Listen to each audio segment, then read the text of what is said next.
राम लल्ला के नाम पर दिया गया सोने का ईंट जो जैन परिवार ने दिया था, 200 ईंट 200 केजी सोना गायब हो जाता है। उनकी भावनाएं आहत नहीं होती है, लेकिन उसका रिहर्सल करने पर उनकी भावनाएं आहत हो जाती हैं। यही है मनुवाद, यही है बीजेपी आरएसएस का असली चाल चरित्र चेहरा। राम के नाम पर आए थे, अब राम के नाम पर बचेंगे। तो न राम के नाम पर आए थे, अब राम के चंदा चोरी के नाम पर ही जाएंगे। हमारे बीच में सतीश दास जी हैं जो आरजेडी के पूर्व विधायक मखदुमपुर से थे, और आज जो है पूरे देश में बवाल है। राम का चंदा चोरी होता है तो कुछ नहीं होता है, और जब उनके विरोध होते हैं, जब पप्पू यादव जब विरोध करते हैं तो पूरे देश में बवाल हो जाता है। सब पंडित पुजारी उनके घर पे जाकर के बैठ जाते हैं, तरह तरह की बातें होती है, और लगातार जो है उनके घर पे प्रोटेस्ट किया जा रहा है कि अब उनको हम अपने साथ लेकर के जाएंगे। तो राम जी का चंदा चोरी होता है तो कोई नहीं बोलते हैं, और जब इनके जो है इनके विरोध में जब करते हैं तो पूरे देश में बवाल हो रहा है। देखिए, ये देश का दोहरा चरित्र सबके सामने आ रहा, खास करके बीजेपी और आरएसएस का, कि भाई जब राम के नाम पर वो राजनीति करते हैं, राम के नाम पर उनके जमीन को औने पौने में खरीद करके ट्रस्ट को महंगे दाम पर बेच देते हैं, जब उनकी कमिटियां में लाखों करोड़ रुपए का चोरी हो जाता है, जिसको नृपेंद्र मिश्रा जो उसी कमिटी के मेंबर उनको कहे कि डकैती हुआ है, उस पे कोई संत महात्मा का प्रोटेस्ट आप लोगों ने नहीं देखा। उस पर कोई संत महात्मा आरएसएस किसी तरह का कोई विरोध नहीं किया। लेकिन संसद कैंपस में शुक्रवार को जब विपक्षी दल के सांसद, अब उसमें पूर्णिया से आने वाले पप्पू यादव जी एक साधु का भेष बना करके, और जिस तरीके का वहां पर डकैती हुआ उसका रिहर्सल करते हैं, तो उस पर उनकी भावनाएं आहत हो जाती हैं। राम लल्ला के नाम पर दिया गया सोने का ईंट जो जैन परिवार ने दिया था, 200 ईंट 200 केजी सोना गायब हो जाता है। उनकी भावनाएं आहत नहीं होती है, लेकिन उसका रिहर्सल करने पर उनकी भावनाएं आहत हो जाती हैं। यही है मनुवाद, यही है बीजेपी आरएसएस का असली चाल चरित्र चेहरा। तो देश जान रहा है कि इतना भावना यदि चंपत राय पर होया होता, इतना भावना उनका टिन्नू यादव पर हुआ होता, इतना भावना उनका नृपेंद्र मिश्रा पे हुआ होता, तो हो सकता था कि और जाकर के जो और भी बड़ा उद्भेदन हो गया होता।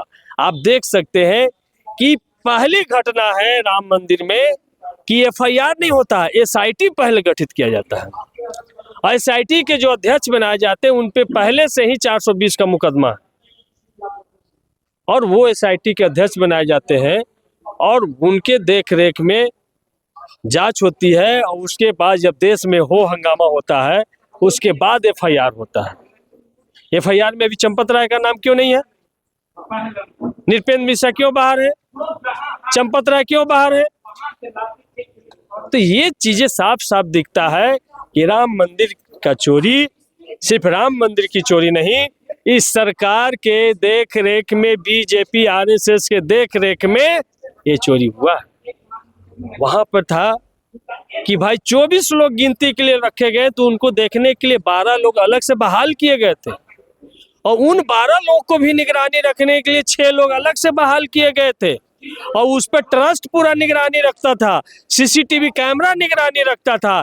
इतने गहन निगरानी में भी डकैती हो गया।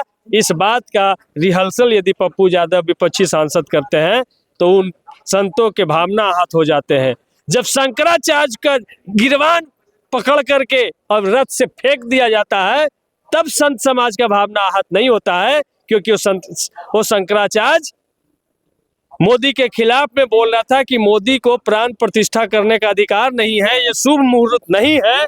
जब प्राण प्रतिष्ठा किया जा रहा, उसी दिन वो चेता रहे थे कि जरूर बड़ा अपशगुन होगा, और झंडा का भी लोकार्पण नरेंद्र मोदी ऐसे ऐसे देख रहे थे, हाथ कांप रहा था, करने गए, लेकिन इनका चोरी करने में हाथ नहीं कांपा।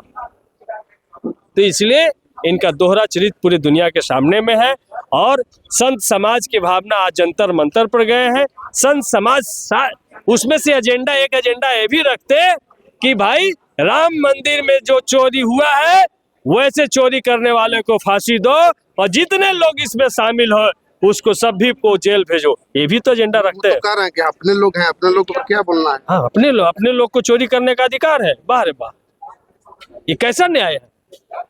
इसलिए अब देश का जेनजी, देश का नौजवान जाग गया है। एक एक बात का माकूल जवाब दिया जाएगा।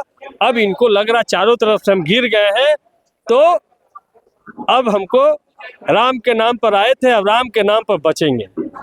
तो न राम के नाम पर आए थे, अब राम के चंदा चोरी के नाम पर ही जाएंगे। ये तय हो गया।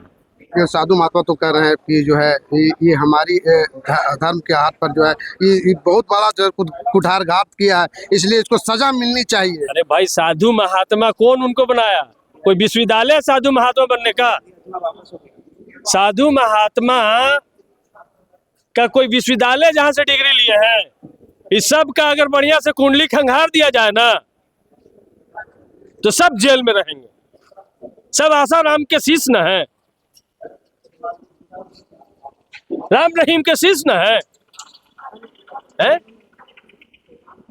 तो जो युवा लोग जो नारा लगा रहे थे कि चंपत राय कहाँ मिलेगा बीजेपी के दफ्तर में, राम रहीम कहाँ मिलेगा बीजेपी के दफ्तर में, चंदा चोर कहाँ मिलेगा बीजेपी के दफ्तर में, पेपर चोर कहाँ मिलेगा बीजेपी के दफ्तर में, वोट चोर कहाँ मिलेगा बीजेपी के दफ्तर में, और सीता के पति के घर में डकैती करने वाला कहाँ मिलेगा बीजेपी के दफ्तर में। साहब दुनिया के सामने आ गया।